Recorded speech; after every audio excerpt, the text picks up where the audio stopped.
అందరికీ నమస్కారం. కొన్ని కథలుంటాయి. అవి చదివినా, చూసినా మనసులో అలా నాటుకుపోతాయి కదా. అసలు ఆ కథల్లో ఏముంటుంది? ఏదో మ్యాజిక్లా అనిపిస్తోంది. సరే, ఈరోజు మనం ఆ మ్యాజిక్ వెనకున్న ఫార్ములా ఏంటో చూద్దాం.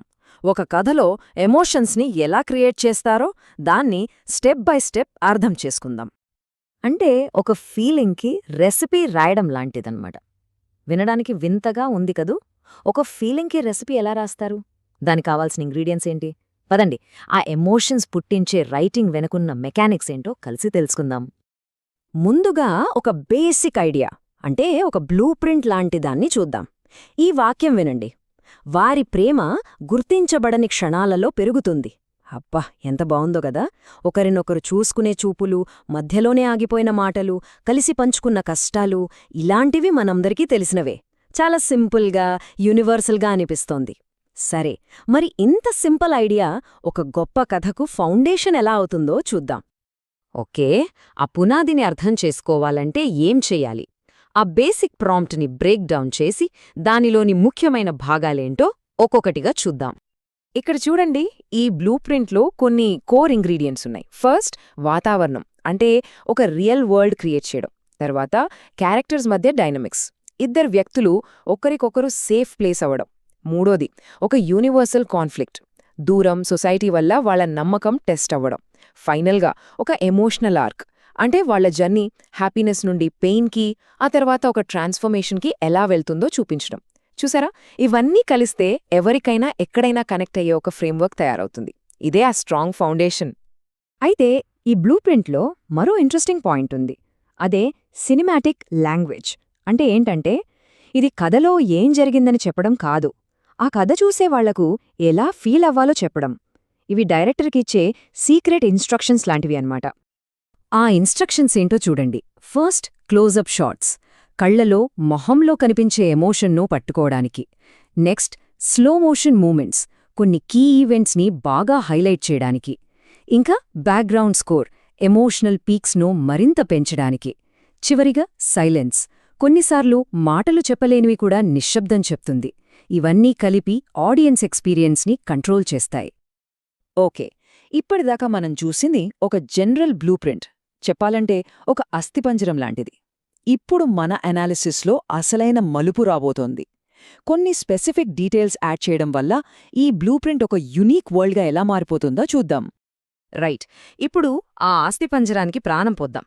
అదే బేసిక్ బ్లూ ప్రింట్కి ఆంధ్రప్రదేశ్ కల్చర్ను, ఇక్కడి సౌండ్స్ను, ఇక్కడి లైఫ్ స్టైల్ను యాడ్ చేస్తే ఎలా ఉంటుందో చూడండి. కథకొక సోల్నిద్దాం. వావ్, ఈ కంపారిజన్ చూడండి, ఎంత పవర్ఫుల్గా ఉందో. ఒకవైపు నిశ్శబ్ద వీధులు, రద్దీ బస్టాపులు అని జనరల్గా ఉంది. మరోవైపు చూడండి, ఆంధ్రప్రదేశ్ గుడిగంటలు, తెల్లవారుజాము బస్సు ప్రయాణాలు, మల్లెపూల వాసన. అబ్బా, ఆ సీన్ మొత్తం కళ్లముందు కదులుతోంది కదా. రద్దీగా ఉండే ఆర్టీసీ బస్సులు, ఇలాంటి స్పెసిఫిక్ డీటెయిల్స్ కథకు ఒక లొకేషన్ను, ఒక సోల్ను ఇస్తాయి. సేమ్ ఎమోషన్స్ విషయంలో కూడా అంతే. జనరల్గా పంచుకున్న కష్టాలు అనడం వేరు, ఇయర్ఫోన్లు పంచుకోవడం, కిటికీ సీటు కోసం గొడవపడటం లాంటి చిన్న చిన్న మూమెంట్స్ చెప్పడం వేరు. అవి మనకు చాలా రిలేటబుల్గా అనిపిస్తాయి. అలాగే ఆనందం కొద్దిసేపు వస్తుంది అనడానికి బదులు సంక్రాంతి, ఉగాది పండగలు సంతోషాన్ని తెస్తాయి అంటే ఆ ఆనందానికి ఒక కల్చరల్ టచ్, ఒక డెప్త్ వస్తుంది. సరే, ఈ స్పెసిఫిసిటీ అనేది కేవలం వాతావరణం, ఎమోషన్స్కే కాదు, కథలో చాలా ముఖ్యమైన కాన్ఫ్లిక్ట్ను, డ్రామాను కూడా ఇది ఎంత పవర్ఫుల్గా మారుస్తుందో ఇప్పుడు చూద్దాం. ఇది చాలా చాలా ఇంపార్టెంట్ పాయింట్. నమ్మకం టెస్ట్ అయింది అని చెప్పడం చాలా వేగ్గా ఉంటుంది, కానీ ఒక పవర్ఫుల్ మనిషి అబద్ధాలు ప్రచారం చేసి కుటుంబాలను విడదీశాడని చెప్పినప్పుడు ఆ కాన్ఫ్లిక్ట్కు ఒక రూపం, ఒక కారణం వస్తాయి. అలాగే దూరం వాళ్ళను విడదీసింది అనడం కన్నా గుడ్ బై చెప్పకుండానే ట్రైన్ వెళ్ళిపోయింది, ఫోన్ కాల్స్ ఆగిపోయాయంటే ఆ పెయిన్ మనకు డైరెక్ట్గా ఫీల్ అవుతుంది. సో ఇప్పుడు ఆ స్పెసిఫిక్ డీటెయిల్స్ అన్నింటినీ కలిపితే మనకొక అస్పష్టమైన ఐడియా కాదు, ఒక కంప్లీట్ స్టోరీ జర్నీ కనిపిస్తుంది. చూడండి, పండుగలతో ప్రేమ మొదలవుతుంది, తర్వాత ఒక విలనొచ్చి కాన్ఫ్లిక్ట్ క్రియేట్ చేస్తాడు, ఒక ట్రైన్ జర్నీతో వాళ్ళు విడిపోతారు, చివరికి విధి మరో బస్ జర్నీలో వాళ్ళను మళ్ళీ కలిపి నిజాన్ని బయటపెడుతుంది. చూసారా, ఇదొక సంపూర్ణ కథ. ఓకే, మనం ఆల్మోస్ట్ ఎండ్కొచ్చేసాం. మరి ఈ 2 ప్రాంప్ట్స్‌ను కంపేర్ చేయడం ద్వారా మనం నేర్చుకున్న అసలైన సీక్రెట్ ఏంటి? టేకవే ఏంటి? సో, అసలు మ్యాజిక్ అంతా ఈ రెండింటి కాంబినేషన్లోనే ఉంది. ఒక యూనివర్సల్ ఎమోషనల్ స్ట్రక్చర్ను తీసుకుని, దానికి యునీక్, ఆథెంటిక్ డీటెయిల్స్ జోడించి ప్రాణం పోయడం. సింపుల్గా చెప్పాలంటే, ఆ బ్లూ ప్రింట్ అనేది కథకు అస్థిపంజరం లాంటిది. కానీ, ఆ స్పెసిఫిక్ కల్చరల్ డీటెయిల్స్ దానికి ప్రాణం పోస్తాయి. చివరిగా ఈ కథ మనకు ఒక అందమైన ఆలోచనను గుర్తుచేస్తోంది. అదేంటంటే, కొన్ని ప్రయాణాలు ఒక డెస్టినేషన్కు చేరడం కోసం కాదు, ఒకరినొకరు మళ్ళీ కనుక్కోవడం కోసం.